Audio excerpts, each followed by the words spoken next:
الحمد لله حمدا كثيرا طيبا مباركا فيه كما يحب ربنا ويرضى. أشهد أن لا إله إلا الله وحده لا شريك له، وأشهد أن محمدا عبده ورسوله الناصح الأمين. اللهم صل على نبينا محمد وعلى آله وصحبه أجمعين ومن تمسك بسنته إلى يوم الدين. ثم أما بعد. Alhamdulillah ala ni'mat al-Islami wa sunnah. All praise and thanks belong to Allah for guiding us to Islam and for guiding us to the Sunnah. حدثني جماعة من الشيوخ بإسناد كل إلى سفيان بن عيينة عن عمرو بن دينار عن أبي قابوس مولى عبد الله بن عمرو عن عبد الله بن عمرو بن عاص رضي الله تعالى عنهما أن النبي صلى الله عليه وسلم قال: الراحمون يرحمهم الرحمن ارحموا من في الأرض يرحمكم من في السماء. The Prophet sallallahu alaihi wasallam, he said that those who are merciful, they will be shown mercy by the most merciful. Be merciful to those who are in the earth, and the one who is above the heavens will show you mercy. Al-ilmu rahma, knowledge is mercy. Natijatuhu rahma fi dunya, the result of knowledge is mercy inside of this world. وَغَايَتُهُ رَحْمَةٌ فِي الْآخِرَةِ, and the ultimate goal of knowledge is mercy in the hereafter. Ya ibadullah, we have reached the 5th hadith of the 40 hadith of Imam al-Nawawi rahimahullahu ta'ala, and that is the hadith of our mother Aisha radiyallahu ta'ala anha wa ardaha. عن المؤمنين عبد الله عائشة رضي الله تعالى عنها قالت: قال رسول الله صلى الله عليه وسلم: من أحدث في أمرنا هذا ما ليس منه فهو رد. رواه البخاري والمسلم. وفي رواية للمسلم قال: من عمل عملا ليس عليه أمرنا فهو رد. On the authority of our mother Aisha, the mother of the believers, Abdillah Aisha radiyallahu ta'ala anha, she said that the Messenger of Allah sallallahu alayhi wasallam, he said, whoever introduces into this affair of ours, whoever innovates into this affair of ours that which is not from it, or that which that which is not from it, then it is rejected. This hadith has been collected by Al-Bukhari and Muslim. Hadith muttafiqun alayh. In a narration, in a hadith that is collected by Muslim only, the Prophet sallallahu alaihi wasallam, he said that whoever does an action that does not have on it our command, then it is rejected. Then it is rejected. نعم. قال العلامة فضيلة الشيخ the muhaddith of Medina, الشيخ عبد المحسن العباد حفظه الله تعالى, he mentions, he says, هذا الحديث أصل في وزن الأعمال الظاهرة. He said that this hadith is a foundation which outlines the apparent actions. This is a foundation for the apparent actions, for those actions that are apparent, that are on the outside, that are external. وأنه لا يعتد بها إلا إذا كانت موافقا للشرع, and that verily these actions, they will not be given any consideration, nor will they be counted unless they agree with the legislation, unless they conform to the legislation. كما أن حديث إنما الأعمال بالنيات, just as the hadith that verily actions are but by their intentions, أصل في الأعمال الباطنة, then this is a foundation as relates to the internal actions. نعم. وأن كل عمل يتقرب به إلى الله لابد أن يكون خالصا لله, and that every action in which a person does it in order to draw near unto Allah, then it has to be sincerely for Allah. And if it is not sincerely for Allah, because that person has committed shirk, because that person has associated partners, and as relates to that particular action, then it will not be accepted. Naam, it will not be accepted. وأن يكون معتبرا بنيته, and that an action will be considered in accordance to its intention. So if it is sincerely for Allah, then it is subject to being accepted. If it is not for Allah, if it's not sincerely for Allah, then it will be rejected. Likewise, externally, if the action is in accordance to the sunnah of the Prophet sallallahu alaihi wasallam, then it's subject to be accepted. However, if it is contrary to the sunnah of the Prophet sallallahu alaihi wasallam, then that action, it is rejected. It will not be accepted. Naam. The Shaykh, he goes on to mention, he says, فَإِذَا فُعِلَتْ الْعِبَادَةِ كَالْوُضُوءِ وَالْغُسُلِ مِنَ الْجَنَابَةِ وَالصَّلَاةِ وغير ذلك، فإذا فعلت على خلاف الشرع فإنها تكون مردودة على صاحبه غير معتبرة. He says, so that if an action is done, for example, from the actions of worship, if an action is done from the actions of worship, for example, like wudu or ghusl, or ghusl from janaba, or the salah, the prayer, and other than that, if it is done upon a manner that is contrary to the legislation, then it will be rejected. Now, so any act of worship, if it is done upon a manner and in a way that is contrary to the legislation, it is contrary to the sunnah of the Prophet sallallahu alaihi wasallam, then that action will be rejected. It will not count. It will not be accepted. وأن المأخوذ بالعقد الفاسد يجب رده على صاحبه ولا يملك. And that whatever is gained from a contract in which has stipulations in it that are contrary to the sunnah, as relates to those affairs that are clearly defined by the legislation, as relates to affairs that are clearly defined by the legislation, then whatever is taken or gained from that transaction, it has to be returned. It has to be returned to its rightful owner, and it is not to be taken possession of, and the like, right? For lack of a better translation. So whatever is taken by way of a false and erroneous contract, in a manner or in a situation that is clearly defined by the legislation, then those items have to be returned, and it is not allowed that they be possessed in that illegal way. The Shaykh, he mentions, he says, وَيَدُلُّ لِذَلِكَ قِصَّةُ الْعَصِيفِ الْعَصِيفِ.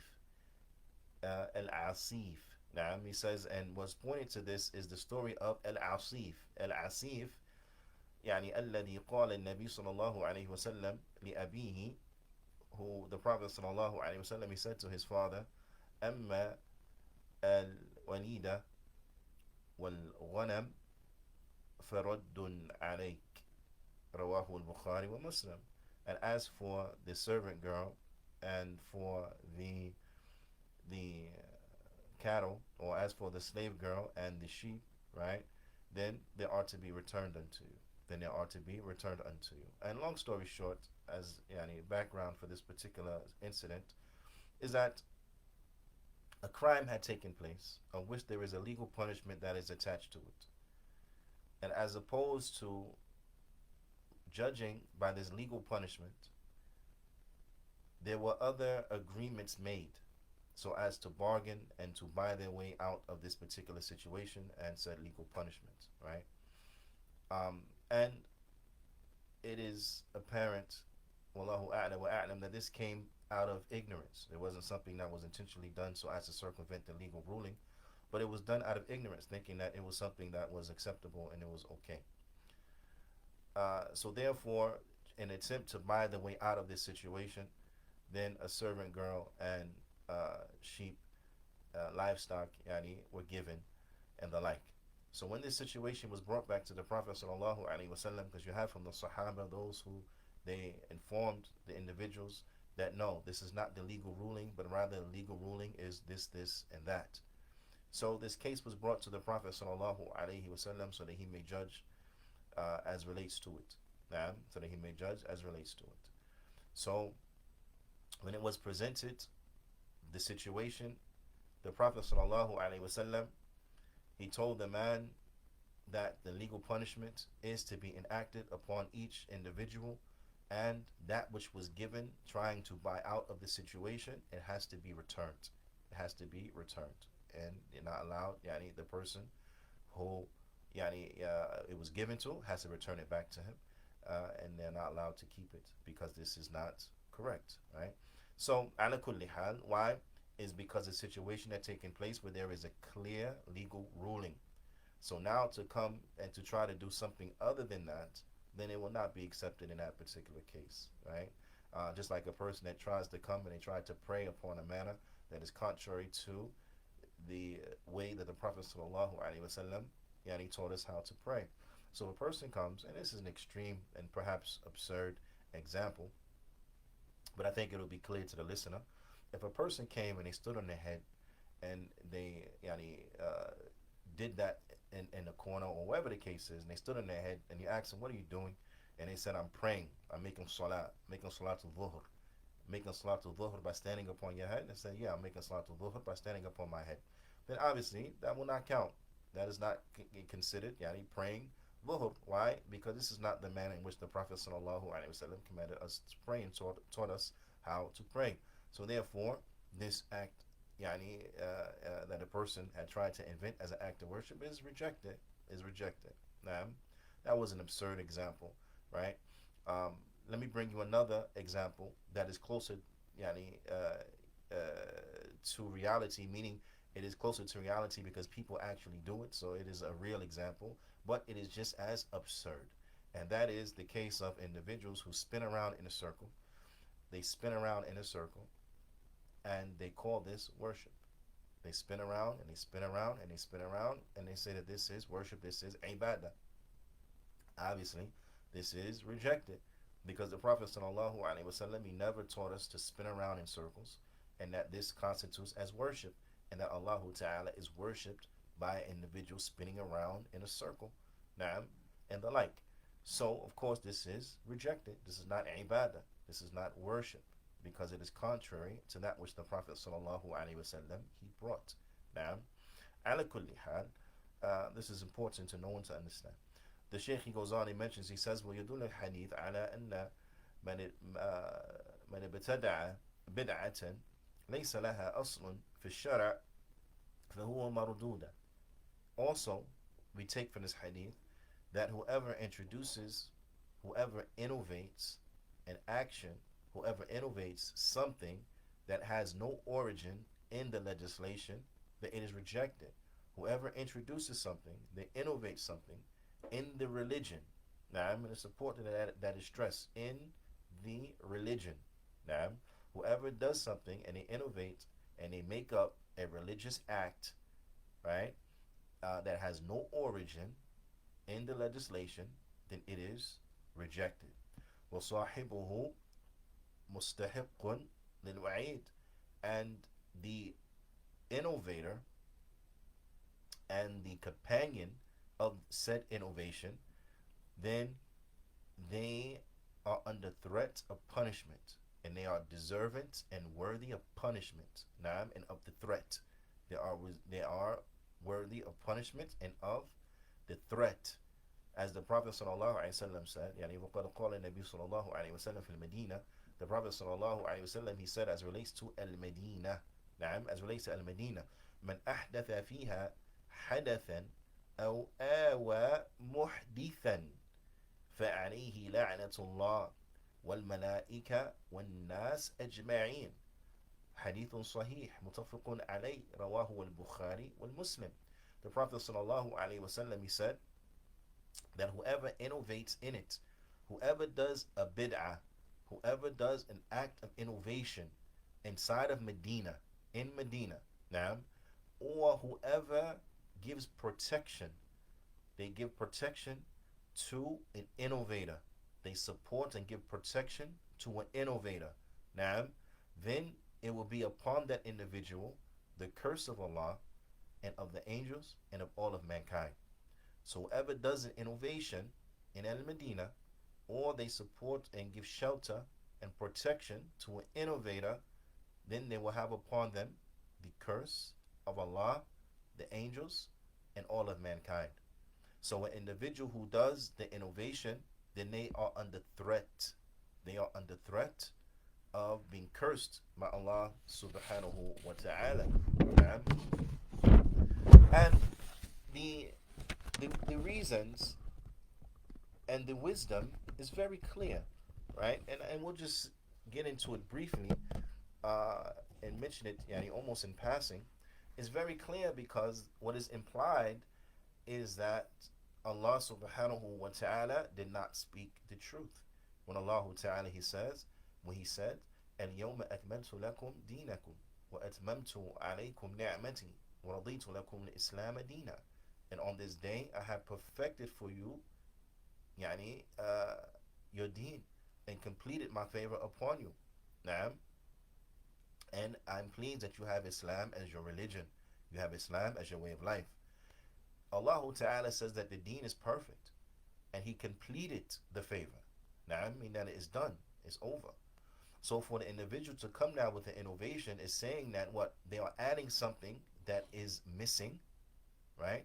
They are adding something to the deen that is missing from it, and thus they have to complete it, and thus they are belying the ayah, right? Or the deen is not perfect and is still in need, so therefore they have to bring this addition because the deen is in need of it. Now, and the like. Okay. So of course, the heinous implication here is enough for a person to understand why the innovator is subject to the curse of Allah, the angels, and all of mankind. Likewise, they are implying that the Prophet ﷺ did not give the message, that the Prophet ﷺ, he did not fulfill his trust, because it was his responsibility to point us to everything that will get us close to the Jannah, everything that we are commanded to do from the affairs of the religion and the like. And likewise, it was his responsibility to warn us from all things that were harmful and that would get us close to the hellfire. Now, as it comes, the Prophet ﷺ said, "ما من شيء يقربكم إلى الجنة ويبعدكم عن النار إلا وقد أمرتكم به وما من شيء يقربكم إلى النار ويبعدكم عن الجنة إلا وقد نهيتكم عنه." أو كما قال النبي صلى الله عليه وسلم, where the Prophet ﷺ, he said, or the meaning of what he said is that there is nothing that will get you close to the Jannah except that close to the Jannah and far away from the fire, except that I commanded you to do it. And there is nothing that will get you close to the fire and far away from Jannah except that I commanded you to stay away from it and I prohibited it from you. Now, and the like. So now a person is saying that the Prophet ﷺ did not fulfill the trust. The Prophet ﷺ, he did not speak truthful when he said the likes of this statement, and therefore we have to bring things that he ﷺ did not teach us so as to complete the deen. So of course the implications is disgusting, and this is why individual is subject to the curse of Allah and the curse of the angels and all of mankind. So any person who does a bid'ah, or they follow a bid'ah, or they innovate a bid'ah and the like, then they are under threat. They are under threat. Now, also in the second narration, and that is the hadith that is collected by Muslim only, from our mother Aisha radiallahu ta'ala anha, where the Prophet sallallahu alaihi wasallam, he said, "Man amala amalan laysa alayhi amruna fahuwa raddun," that whoever does an action that does not have on it our command, whoever does an action that does not have on it our command, then it is rejected. The Shaykh, he mentions, he says, وَالرِّوَايَةُ الثَّانِيَةِ الَّتِي عِنْدَ الْمُسْلِمِ, and the second narration of which is collected by Muslim, يعني أعم من رواية التي في الصحيحين, that it is more general than the narration that is in the Sahihain, because the narration that is agreed upon is authenticity and collected in both Al-Bukhari and Muslim. The Prophet sallallahu alaihi wasallam, he said, "Man ahdatha fi amrina hada," that whoever introduces, whoever innovates, meaning whoever he makes up the innovation, he invents the bid'ah and the like. Okay, Whereas the statement of the Prophet ﷺ as collected in Muslim, he says, whoever does in action, whoever does in action. So this is what? This is more general. لأنها تشتمل من عمل البدعة, because it encompasses the one who does and carries out the innovation. سواء كان هو محدث لها, regardless of whether he is the one who invented it, أو مسبوقا إلى إحداثها, or someone beat him in inventing it, أو تابع من أحدثها, or if he follows the one who invented it. Now, so whether he is the one who invented the innovation, or he was preceded in its invention by someone else, or he follows one who has invented it, they all are covered. Whoever does an innovation, right? So whether they made it up or they didn't make it up, still, they still covers them. And this is another example which shows us that when it comes to the affairs of the religion, when it comes to a topic from the affairs of the religion, all of the proofs and evidences have to be gathered. All of the proofs and the evidences have to be gathered as relates to that particular affair before we can truly understand the reality of its ruling. And just coming with one narration is not sufficient, right? Because a person may come and they say, the Prophet ﷺ said, "Man ahdatha fi amrina hadha ma laysa minhu fahuwa raddun." Whoever introduces, whoever innovates, whoever invents, yani, into this affair of ours that which is not from it, then it is rejected. So a person he'll come in and say, well, this is the hadith. Well, as far as me, I didn't invent this. I am just following. I'm just doing it. So that hadith is not applicable to me. That hadith is not relevant to me in my situation, right? So what I'm doing is okay. As long as I didn't invent it, then it's okay. I can do it, right? No, wrong. Why? Because we have the other hadith, the other hadith of the Prophet ﷺ, where the Prophet ﷺ said, "Man amila amalan laysa alayhi amruna fahuwa raddun." Whoever does an action that does not have on it our command, then it is rejected. So, doing the action that has not on it the command of the Prophet ﷺ is still rejected. Now, so whether the individual invented it or they following the one who invented it, now is still rejected. Why? Because it does not have on it the command of the Prophet sallallahu alaihi wasallam. Naam. So this is another point that we get and we benefit from this particular hadith. Also, the Shaykh he mentions معنى قوله في الحديث رد, and the meaning of the statement of the Prophet sallallahu alaihi wasallam in the hadith, raddun, naam, rejected. Okay, the word comes and it radd, rejection, right? For lack of a better term or a more literal translation, rejection. Okay, a mardud alay, mardudun alay, meaning that it is rejected. Naam. And this is an example to show how stuff in Arabic is translated by its meaning, not by its literal word, word for word translation, but by the meaning of those words in their context. Because raddun is rejection. Naam. However, what is intended, naam, and the Shaykh he mentions, he says, وَهُوَ مِنْ إِطْلَاقِ الْمَصْدَرِ وَإِرَادَةِ اسْمٌ مَفْعُولٌ. He said this is from the situation where the masdar is used. Naam, the masdar is used, but what is intended and what is meant is the ism maf'ul. The ism maf'ul. Now, to try to explain these words generally or typically, right? The masdar is what is called the verbal noun. The verbal noun. Naam. So ismu yadullu ala mujarrad min al-fi'l, meaning that it is a word that it points to the general action of it points to a general action. Okay, it points to a general action. بدون أن يحدد بدون أن يحدد عفوا نعم أن يحدد زمن وقوعه وحدوثه, but it is devoid of mentioning the time frame in which the action took place, right? And that's what makes it different from a noun or a fi'l, because a fi'l, then it points to the occurrence of an action in a specific time. The occurrence of an action in a specific time, be it the past, present, or future, right? Whereas the masdar, it just points to an action that's taken place, but it doesn't highlight or identify the particular time. And the reason why it's called the masdar, right? The masdar um, is because يعني لأنه يدل على الأصل جميع الأفعال, because it points to the origin of all of the verbs, right? All of the verbs و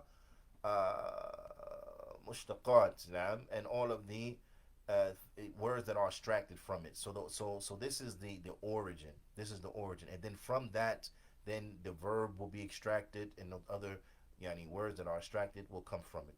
So long story short, it's called the verbal noun. The verbal noun. Whereas the maf'ul bihi, this is the ism mansub, وقع عليه فعل الفاعل. Then this is the word, this is the ism, the noun that will end in a fatha, or that which will take the place of a fatha. Naam. And it points to the action, or it points to that which has been done, or it points you to, how would you say, وقع عليه فعل الفاعل. يعني the one who the action fell upon is the maf'ulun bihi. Now, the one who the action fell upon, and this is the maf'ulun bihi. Okay? So, what is intended by rad, because rad is the masdar, what's intended by rad is marufud, or marudud, afwan. What is intended by rad is marudud, meaning that it is rejected. It is rejected. Naam. So although rad is mentioned, what's understood is marudud, that this thing is rejected. That makes sense? And then the Shaykh, he brings some examples of this, because this is common inside of the language.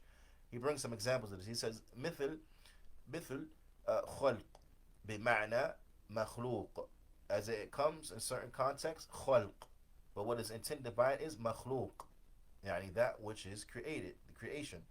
Also نسخ, but what is intended by it is منسوخ, and the like. فالمعنى, so therefore the meaning in a nutshell, هو باطل غير معتد به, meaning it is rejected and it doesn't count.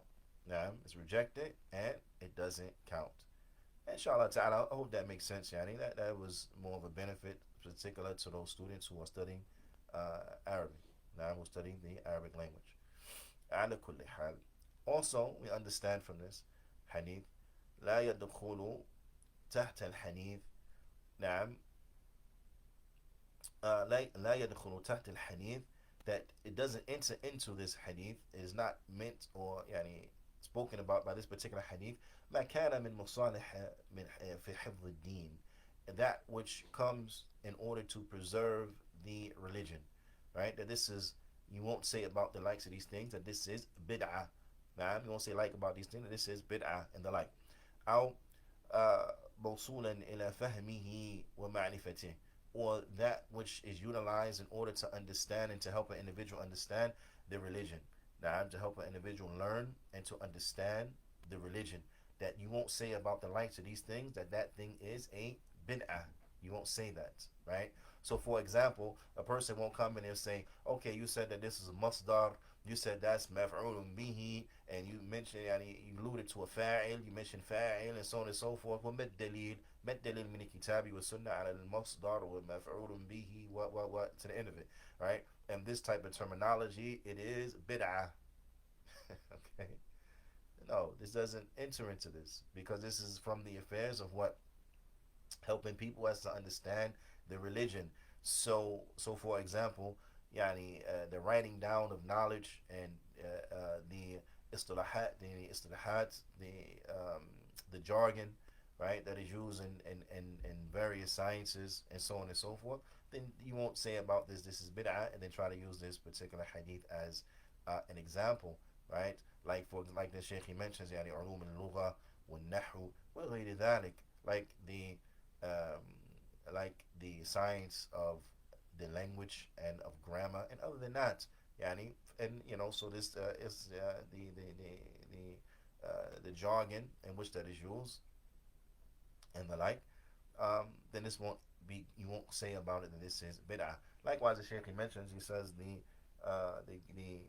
gathering of the Quran and the like, so as to preserve and make it readily available to the Muslims, and you won't say about this is bid'ah now, and the like. It won't fit the bill because the Prophet ﷺ, yeah, the Prophet ﷺ, he had the Quran. It was written down in the time of the Prophet ﷺ, but it was on scattered parchments, right?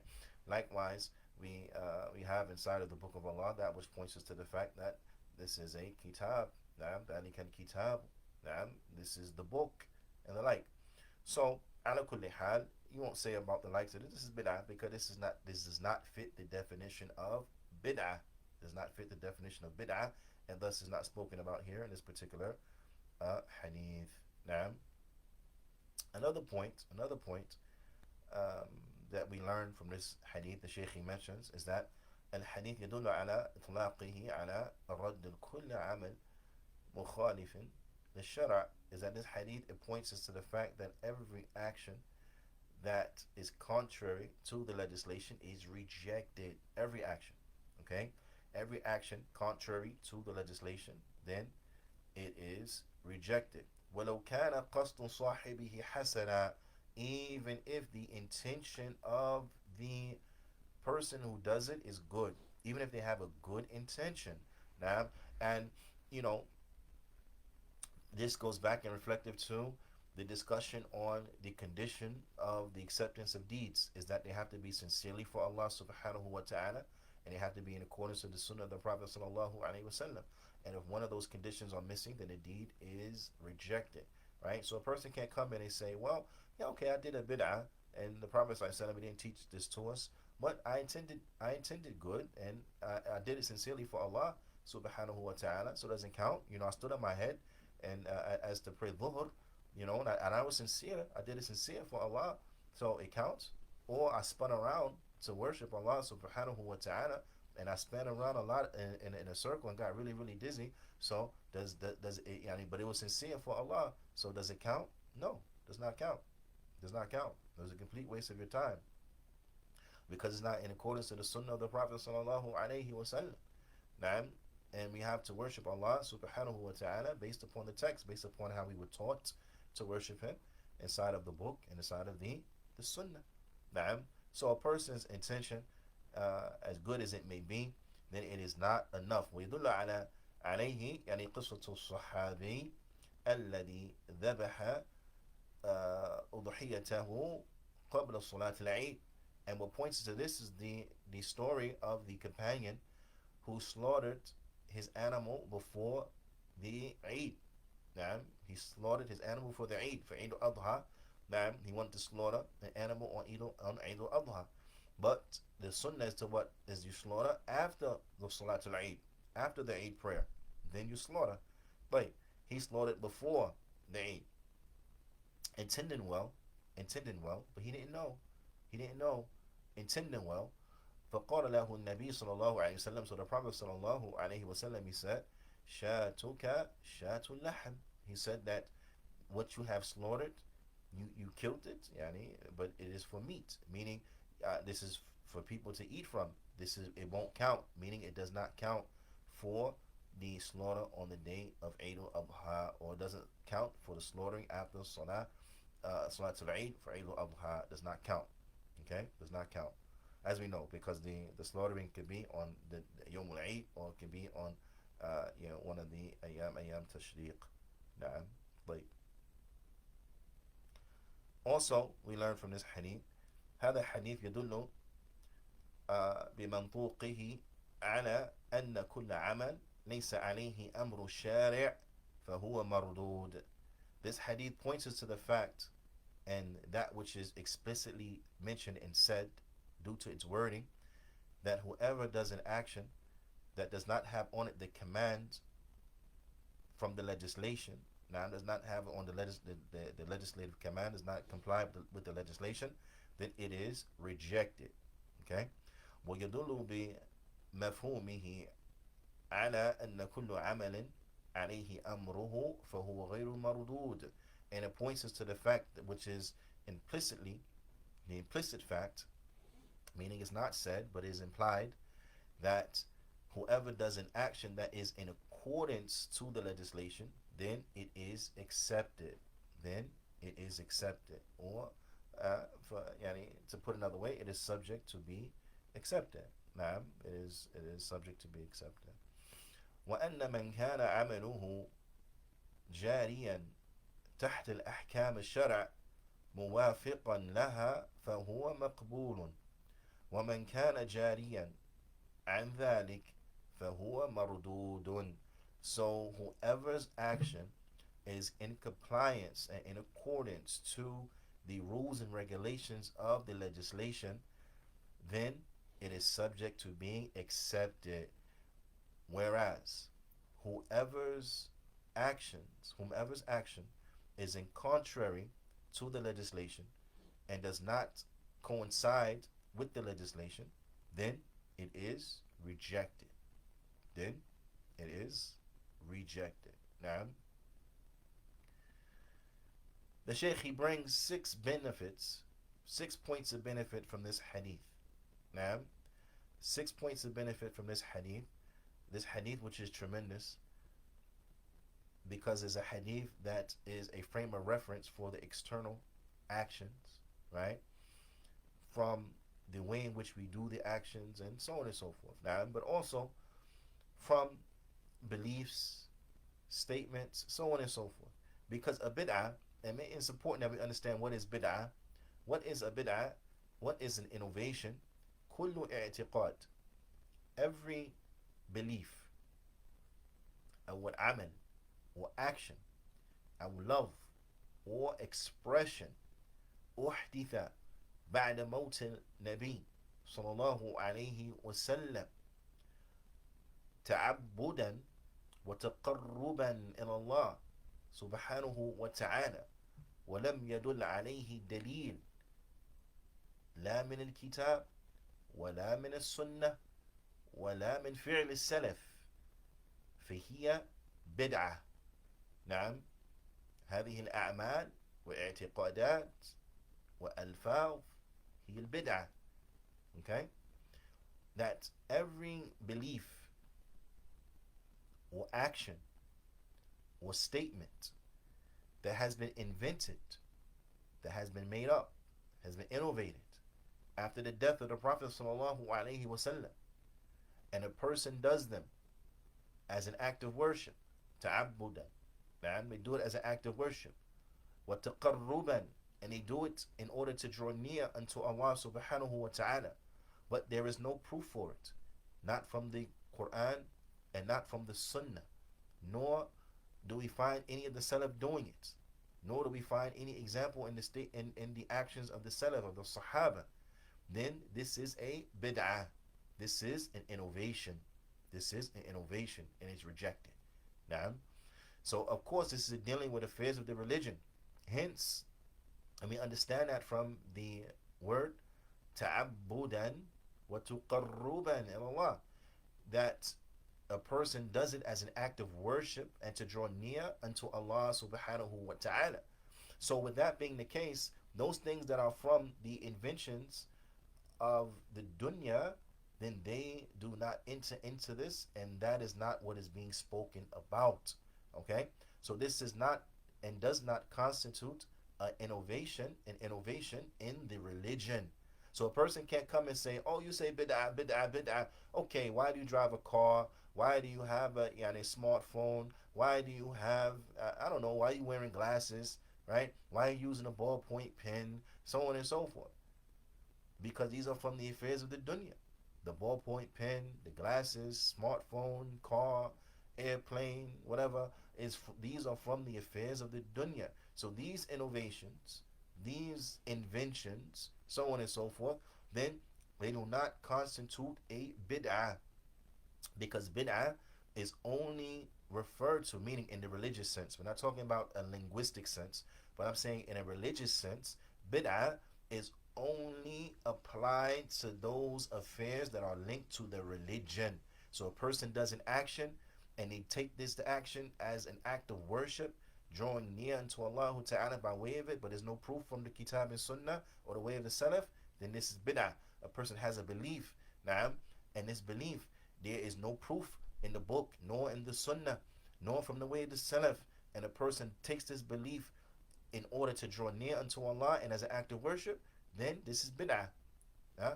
Likewise, statements. A person does a statement and they take this as an act of worship and as that which will draw near them unto Allah subhanahu wa ta'ala, but there is no proof for it in the book, nor in the sunnah, nor in the way to salaf, then this what? This is a bid'ah. This is an innovation. This is what is meant. That which is taken as an act of worship and to draw near unto Allah subhanahu wa ta'ala. But that which is outside of this from the affairs of the dunya, then this is different. This is not enter into this topic, nor is this what is meant by innovation or bid'ah, nor is it considered a bid'ah, meaning in the deen. That makes sense? Right. Okay, so now the Shaykh, he mentions, he brings 6 points of benefit that we get from this hadith. Okay? 6 points of benefits, or 6 things he wants to extract, highlight, that we learn, and benefits we get from this hadith. The first point of benefit is that tahrim al-ibtida' fi ad-din is the prohibition of innovating in the religion. The prohibition of innovating in the religion. Secondly, أن العمل مبنية على بدعة مردودة أو مردود على صاحبه, is that an action that is built upon innovation, it is rejected. It is rejected upon its companion, upon the person who does it, its practitioner.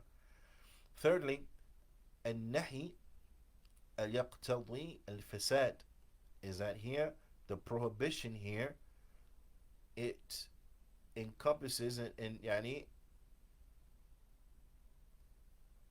something being void, right? Or it encompasses that this thing is erroneous. Okay, so the prohibition here,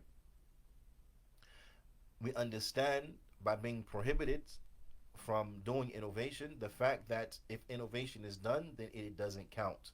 It's null and void. It's not valid. Okay? Fourthly, أن العمل الصالح, that verily the righteous good deed, إذا أتي به على غير الوجه المشروع, that if the righteous good deed is brought upon a way that is not legislated, that if a righteous good deed is brought upon a way that's not legislated. Okay, so I want you to understand this. A person, they come and they say, but I'm doing a deed that is legislated. We have proof from the book, we have proof from the sunnah. Okay? However, they bring that deed upon a manner contrary to how it was brought in the book and the sunnah, contrary to how it is legislated. Then this does not count. It does not count, and it could be said about it, this is bid'ah. Why? Because you're doing it, yes, you're doing something legislated, but you're doing it in a manner that's not legislated. You're performing it in a manner that's not legislated. So therefore, this is bid'ah. For an example, the Shaykh, he mentions, كَتَنَفُّلْ فِي وَقْتِ النَّهِي بِغَيْرِ السَّبَبِ, like a person doing voluntary salah, during the times in which it is prohibited to pray. During the time in which it is prohibited to pray, without reason, without cause. Because if there's a cause, then there's an exception. But if a person comes and he does, during the time where it's prohibited to pray, and they're praying all this prayer voluntary, and you say, what are you doing? He say, I'm just praying. Yes, but you're praying upon a manner that we have been prohibited to pray. We're not prohibited to pray in this time without reason. It doesn't count. Doesn't count. Or, for example, Siyam Yawm al-Eid, fasting on the day of Eid. Now, Siyam Yawm al-Eid. Person come and he say, well, I'm fasting on the day of the Eid. The fast is legislated. I'm fasting in a way that the Prophet ﷺ taught us how to fast. Yes, but you're doing it in a time that the Prophet ﷺ prohibited us from fasting during this time. You're doing it in a time other than the time in which the Prophet ﷺ taught us to fast at. Right? So therefore, your fast on the day of the Eid does not count. And if a person takes, trying to worship Allah by fasting on the day of the Eid, then his fast is what? Is bid'ah. That's a bid'ah. Now, it does not count. Why? Because they're doing it in a manner contrary to that which was taught by the Prophet ﷺ, contrary to what is found inside of the text. So this is also important to understand. And the Shaykh says, وَنَحْوِ ذَلك, and the like of this. طيب, فَإِنَّهُ بَاطِلٌ لَا يُعْتَدُ بِهِ. He says, so verily, actions done upon this manner, then they are erroneous. They are false. They do not count. They do not count. They are false. They are erroneous. Fifthly, وأن الحكم الحاكم لا يغير ما في باطن الأمر لقوله ليس عليه أمرنا. Also, we understand from this is that what is that the judgment of the ruler or the judgment of the judge, right? The ruling of the judge, it does not change. It does not change the origin of the affair as relates to the Sharia. It does not change the legal ruling. So if a judge comes and they give a ruling that is contrary to the legal ruling, then that ruling is paid. It's no considerations paid to that ruling. But we have a clear text, meaning a clear text in which there is no wiggle room. There is no wiggle room, right? Clear text. So to act contrary to that text, then that ruling, that judgment is rejected. It is not accepted. Now, and due to the statement of the Prophet sallallahu alaihi wasallam, "Laysa alayhi amruna," does not have our command upon it. A person can come and say, "Well, I got somebody else's command upon it." If it's contrary to the command of the Prophet sallallahu alaihi wasallam, then the other person's command, it doesn't count. It doesn't matter. It doesn't mean anything. Now, so it's rejected. And if you act upon it, yani, trying to draw near unto Allah subhanahu wa ta'ala, this is bid'ah because it's contrary to the sunnah of the Prophet sallallahu alaihi wasallam. And then sixthly and lastly, أن الصلح الفاسد باطل is that a contract that is built upon erroneous stipulations, then it is false. It doesn't count. It is worthless. نعم. والمأخوذ عليه مستحق الرد كما في حديث العسيف, and that whatever is taken by way of an erroneous and false contract because the terms of it are contrary to the sunnah of the Prophet sallallahu alaihi wasallam and that which is clearly defined, then whatever it is taken by way of that contract, then it has to be returned. It has to be returned to its rightful owner, just as it has come in the hadith of al-asif. Now, and then the Shaykh, he goes on to get into the next hadith, but we will save that into the next class بإذن الله تعالى. فنكتفي بهذا القدر، وصلى الله وسلم على نبينا محمد وعلى آله وصحبه أجمعين، وجزاكم الله خيرا.